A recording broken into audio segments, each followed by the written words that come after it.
Hello, we're going to talk today about Jelco tone arms, specifically their 12-inch S-shaped.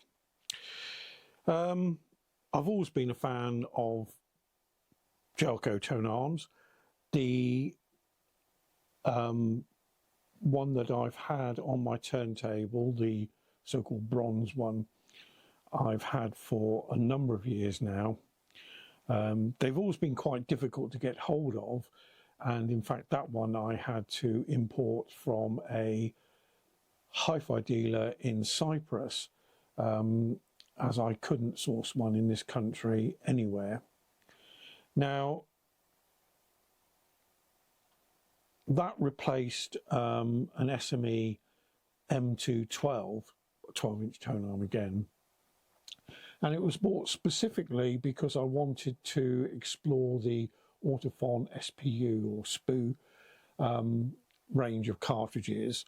And in those days, I was looking specifically at the ones with the built-in head shell, or the cartridge built into the head shell that just pushed straight into an SME collet on the end of the arm. And there were very few arms that would actually accommodate that at the time, and the obvious choice was the Jelco because they supplied it with both a standard and a heavy counterweight. Remember, these cartridges are weighing at 28 or so grams, and they have a tracking force of 4 grams. So you need to have a quite substantial counterweight to use them. And what I ended up buying was the, as I said, the SA-750L, L for long, bronze tone arm. And I was extremely pleased with it. Now, when I came to look for another 12-inch tone arm, I made a list of all the available ones. And they ranged obviously from just over £1,000 or just under £1,000. Actually, you could get a Project Evo CC 12-inch tone arm for £825, but I was never completely inspired by that. Didn't particularly like the looks of it and so on. And then the price just increased. Now, you will notice from the introduction that the Origin Live tone arm has been removed, and in its place I've put the Jelco that I was using in the 3 o'clock position on my turntable. The Riga's was taken out some time ago. And where the Jelco was, I was fortunate enough to buy a SA-750LB long black, but this is an SI version, so it's silver internal wired. Now, the only downside from this tone arm is that it's an IsoKinetik modified one, the Silver Melody. I say that's a downside because it costs slightly more than I wanted to pay for it, and it comes with a truly atrocious counterweight. It's a underslung one, which was incredibly difficult to get to balance and at the correct tracking weight. Any slightest movement and it seems to go way off, so you spend an inordinate amount of time going backwards and forwards on the stub trying to get it just to be at the correct weight. And the other factor I found is that the IsoKinetik Tonearm also came with an improved base for the Tonearm column. It's taller than standard. But when I fitted my cartridge, in fact, when I fitted either of the cartridges I was going to use with the Tonearm, hadn't quite decided then, I couldn't actually use the cueing lever because the underslung Tonearm weight would actually jam against the base. So the taller base got taken out and the standard shallower base was put in place. And even then, there was very little movement, and you would lift it up to bring it across and it would clonk against the base. There's a little video clip which I'll put up showing how close it was. So what I ended up doing in the end was putting a 1.5 gram or just under 1.5 gram weight between the cartridge and the head shell to allow me to push the counterweight further back so it cleared the mounting, the arm mounting base. Now obviously everybody tells you that you want the counterweight for sonic purposes as close to the pivot point as possible, but as I say, with most of my cartridges that was unfeasible because it just basically locked up when you tried to use the cueing lever, and you couldn't adjust that because you had to adjust it down so much that it didn't actually lift the stylus off of the record surface when I came to play it. So anyway, not particularly impressed with the IsoKinetik counterweight. It also came with a, I understand, hideously expensive magnesium rosewood and some non-ferrous metal gold-plated Tonearm head shell rather, which I don't know if that affected the sound. Certainly when I tried between various cartridges, changing between a standard head shell and this IsoKinetik one, there was a minor improvement in perhaps the definition you could hear, but it was quite slight. So on the whole, the IsoKinetik upgrade from my perspective wasn't worth paying for, but I did end up with a 12-inch Tonearm, and it was, being second-hand, it was cheaper than any of the options that I had previously thought about. So I'm quite pleased with that. As I mentioned in my review of the Origin Live Onyx Tonearm, I would have liked to have explored some of the higher value Tonearms in that range, and a 12-inch one of that would have been ideal. But the lowest cost 12-inch Tonearm that I could get would be the silver, which is one above the Onyx, and it was considerably more than buying the Jelco, and I already know the Jelcos quite well. I like everything about them, so that was what I decided to go for in the end. Now, the other thing that I like about the Jelcos is the removable head shell, because once you have the correct spindle to pivot distance, they are so easy to set up, requiring you to only set the back of the head shell mount to the stylus distance to be 52 millimeters, or you could employ one of these little plastic gauges where you just slot the head shell in and you set the stylus tip up to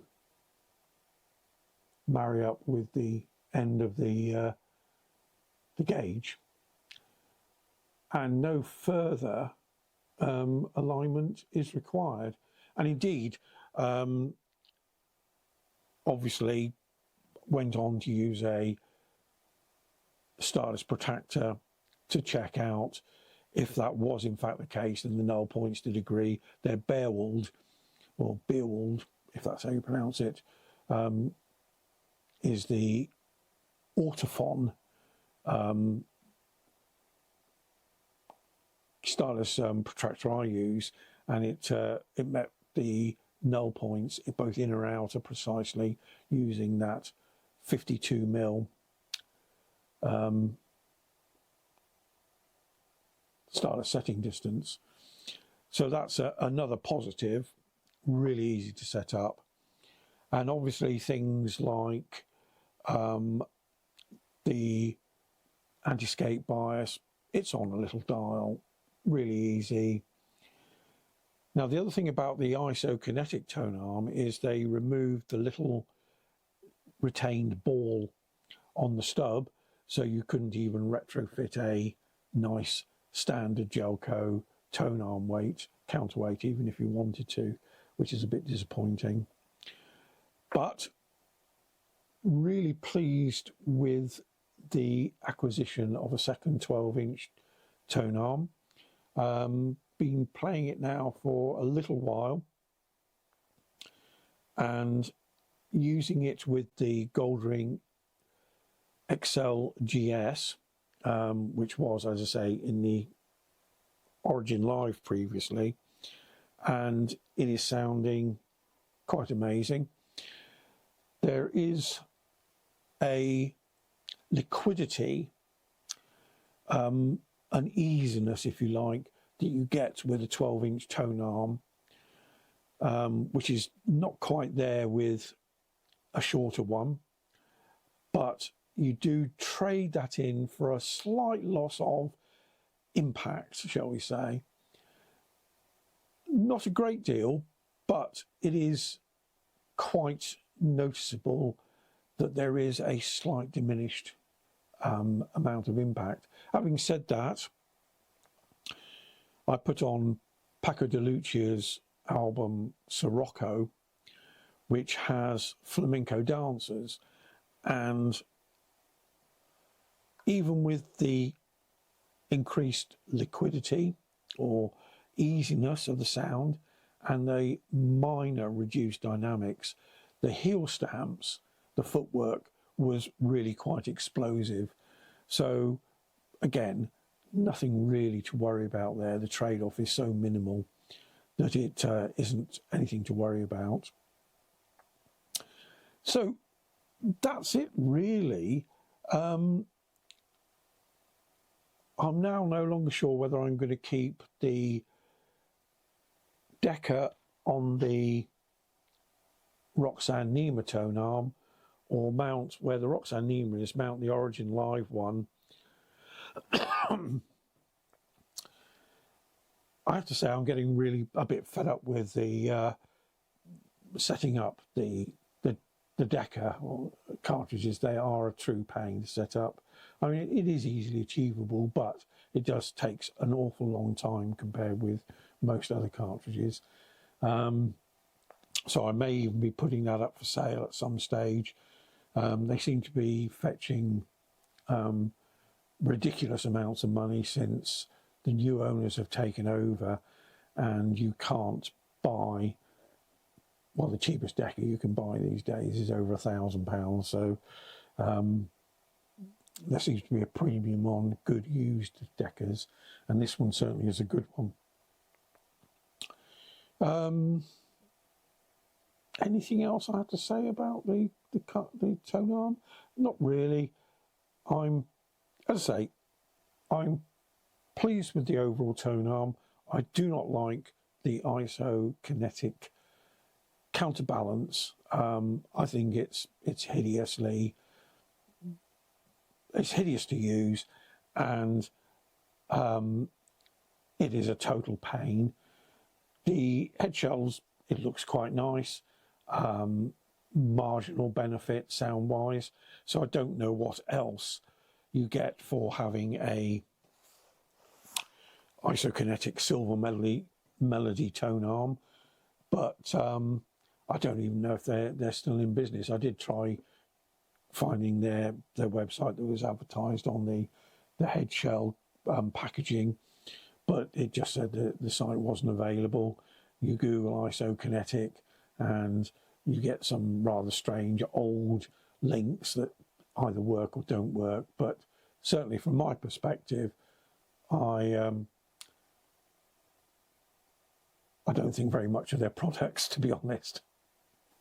I have been asked on several occasions why, although I say that I don't think new pressings are very good, and if anybody asked my advice on whether they should start using vinyl or collecting vinyl, I'd always advise against it, because I don't think it's a particularly cost-effective format in this day and age.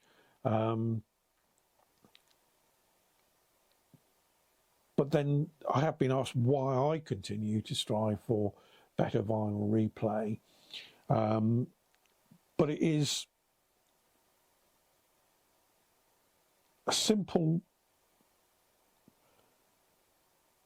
inherent dichotomy that it's part of my psyche. You know, when I was growing up, it was the best replay system available. I've spent 50 years accumulating quite a few LPs, and there is both an enjoyment and a pain to vinyl ownership. I mean, the fact that you have to really put an effort into having your turntable set up to get the best out. It seems to be lost on a lot of people embarking out on vinyl collecting or vinyl replay.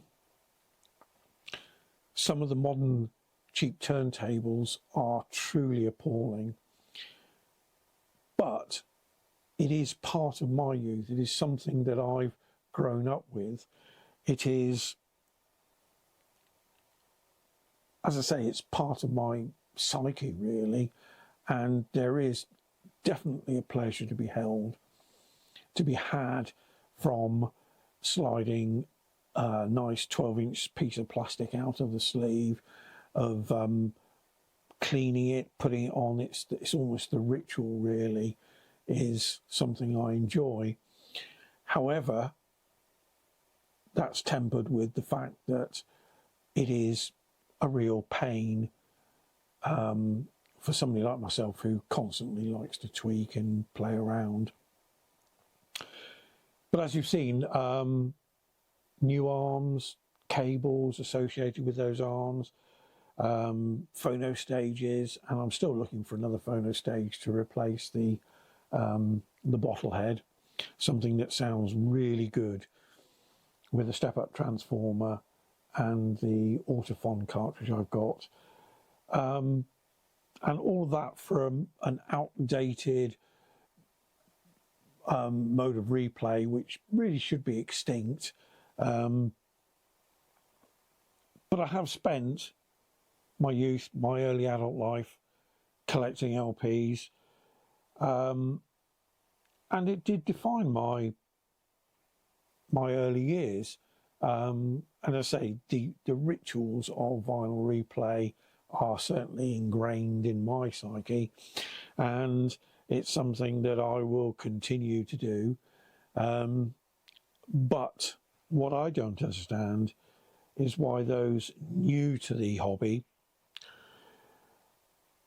are willing to pay exorbitant prices for poor quality LPs.